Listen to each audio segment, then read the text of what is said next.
Marvel just started using one very specific word again, mutation. Like a mutation. And once you connect that to the new Spider-Man, Brand New Day trailer descriptions, the X-Men setup in Avengers, Doomsday, and the direction Marvel seems to be taking after CinemaCon, it starts looking like Brand New Day might secretly be the beginning of Marvel's mutant era. Now on the surface, Brand New Day looks small compared to Doomsday. No giant Avengers team, no multiverse war, no Doctor Doom standing over collapsing realities.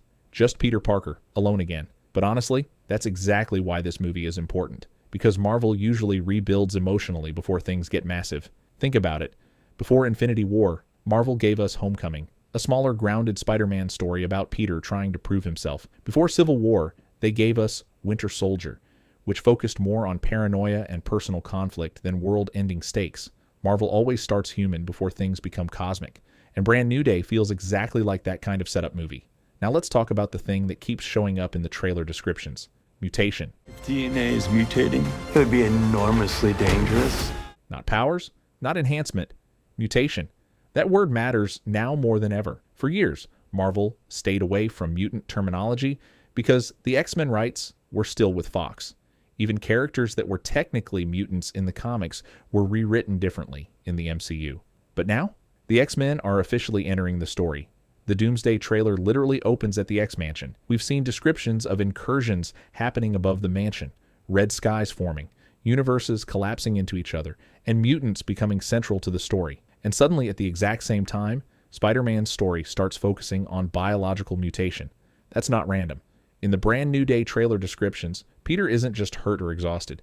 He's wrapped in webbing like a cocoon, while narration talks about spiders having life cycles and rebirth phases. Spiders have 3 life cycles. That directly connects to a comic storyline called The Other, and this is where things get really interesting. In The Other, Peter's powers begin evolving beyond what he originally understood. His body starts changing. He becomes physically stronger, more aggressive, more instinct-driven, almost less human in certain moments. It's not just Spider-Man getting new powers, it's Spider-Man mutating. And if Marvel is adapting even part of that story, then Peter's transformation may actually be connected to the larger mutant themes entering the MCU. Because think about the timing. Why introduce mutation-focused storytelling now? Why have Bruce Banner specifically talking about DNA mutation in the trailer? Why emphasize biological change right when the MCU is entering its mutant era? Marvel could have easily made this another street-level Spider-Man story about crime and gangs after No Way Home. Instead, they're talking about genetics, instability, rebirth, and evolution. That sounds much closer to X-Men territory. And honestly, Peter Parker has always existed in this weird middle space inside Marvel. He's not technically a mutant, but his story overlaps with mutant themes all the time. Isolation, fear of becoming dangerous. Physical transformation, losing control of your own body. Those are classic mutant story elements, and the MCU might finally be leaning into that. Now, another reason this matters is because of how Marvel structures its big crossover stories. Most people think Doomsday will start with giant battles and universe-ending chaos, but usually Marvel seeds those ideas much earlier, through smaller stories. For example, WandaVision wasn't just about grief. It quietly introduced multiverse instability before Multiverse of Madness. Loki wasn't just about Loki variants. It literally broke the sacred timeline and created the multiverse chaos we're still dealing with now. And No Way Home already damaged reality once through Strange's spell. So what if Brand New Day is showing the biological consequences of a collapsing multiverse?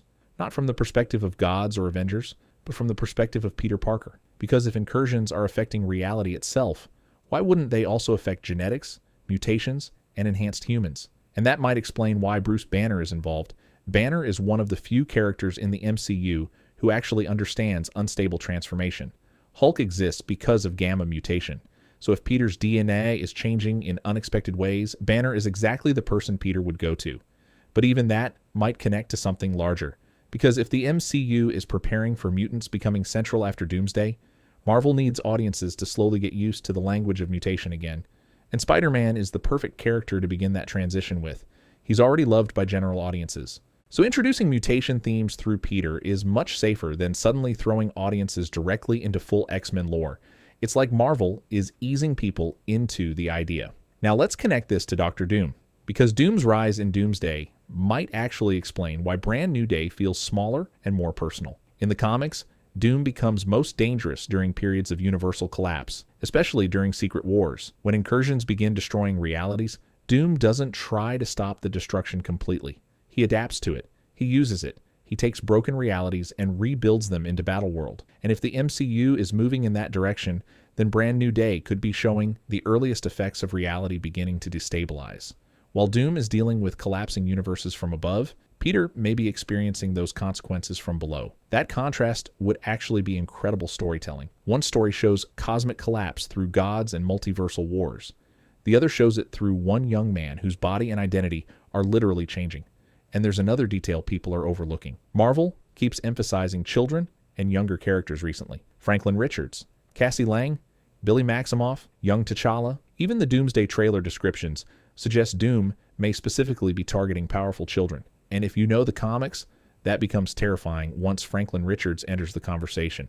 Because Franklin isn't just powerful, he's one of the strongest reality warping beings in Marvel history. A kid capable of creating universes. Now suddenly the mutant angle, the incursions, and Doom's plans all start connecting. A collapsing multiverse. Children with reality-altering potential. Mutation becoming increasingly important. And Doom trying to control what survives. That's much bigger than just another Avengers villain. And honestly, this might explain why Marvel shifted away from Kang. Kang represented timeline chaos.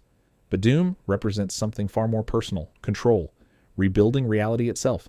That's why Doom stopping Stormbreaker with 2 fingers is important beyond just power scaling. Marvel is visually telling us this is not a villain reacting to chaos.